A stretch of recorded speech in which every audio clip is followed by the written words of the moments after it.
Project Gutenberg ebook of The Tale of Peter Rabbit by Beatrix Potter. The Tale of Peter Rabbit. First published 1902. Once upon a time, there were 4 little rabbits, and their names were Flopsy, Mopsy, Cottontail, and Peter. They lived with their mother in a sandbank underneath the root of a very big fir tree. "Now, my dear," said old Mrs. Rabbit one morning, "you may go into the fields or down the lane, but don't go into Mr. McGregor's garden. Your father had an accident there. He was put in a pie by Mrs. McGregor.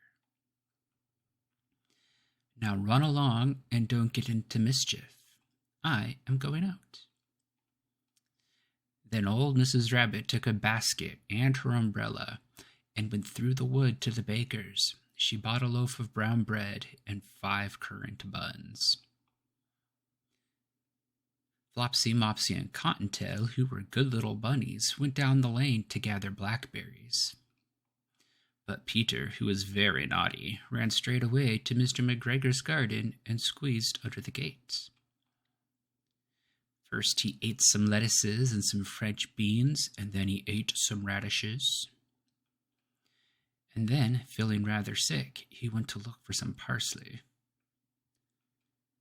But round the end of a cucumber frame, whom should he meet but Mr. McGregor? Mr. McGregor was on his hands and knees, planting out some young cabbages, but he jumped up and ran after Peter, raving awake and calling out, "Stop, thief!" Peter was most dreadfully frightened. He rushed all over the garden, for he had forgotten the way back to the gate. He had lost one of his shoes among the cabbages, and the other shoe amongst the potatoes. After losing them, he ran on 4 legs and went faster, so that I think he might have got away altogether if he had not unfortunately run into a gooseberry net, and got caught by the large buttons on his jacket.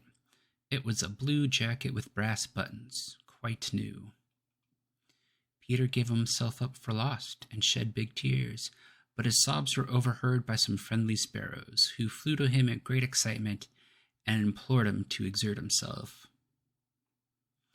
Mr. McGregor came up with a sieve, which he intended to pop upon the top of Peter, but Peter wriggled out just in time, leaving his jacket behind him, and rushed into the tool shed and jumped into a can.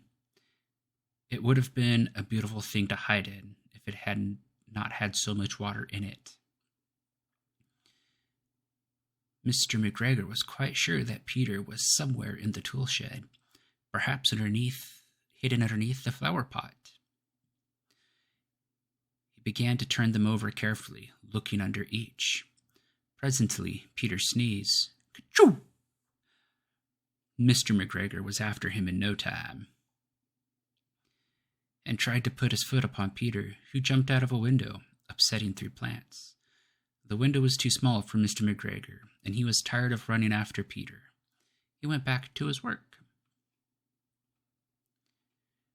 Peter sat down to rest. He was out of breath and trembling with fright, and he had not the least idea which way to go.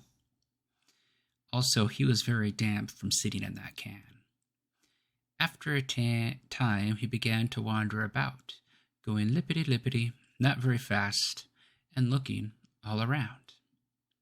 He found a door in the wall, but it was locked, and there was no room for a fat little rabbit to squeeze underneath. An old mouse was running in and out over the stone doorstep, carrying peas and beans to her family in the wood. Peter asked her the way to the gate, but she had such a large pea in her mouth that she could not answer. She only shook her head at him. Peter began to cry. Then he tried to find his way straight across the garden, but he came more and more puzzled. Presently he came to a pond where Mr. McGregor filled his water cans. A white cat was staring at some goldfish. She sat very, very still, and now and then the tip of her tail twitched as if it were alive. Peter thought it best to go away without speaking to her. He had heard about cats from his cousin, little Benjamin Bunny. He went back towards the tool shed, but suddenly quite close to him, he heard the noise of a hoe. Scritch, scratch, scratch, scritch. Peter scuttered underneath the bushes, but presently, as nothing happened, he came out and climbed upon a wheelbarrow and peeped out. The first thing he saw was Mr. McGregor hoeing onions. His back was turned towards Peter, and beyond him was the gate. Peter got down very quietly off the wheelbarrow and started running as fast as he could along a straight walk behind some other black-currant bushes. Mr. McGregor caught sight of him at the corner, but Peter did not care.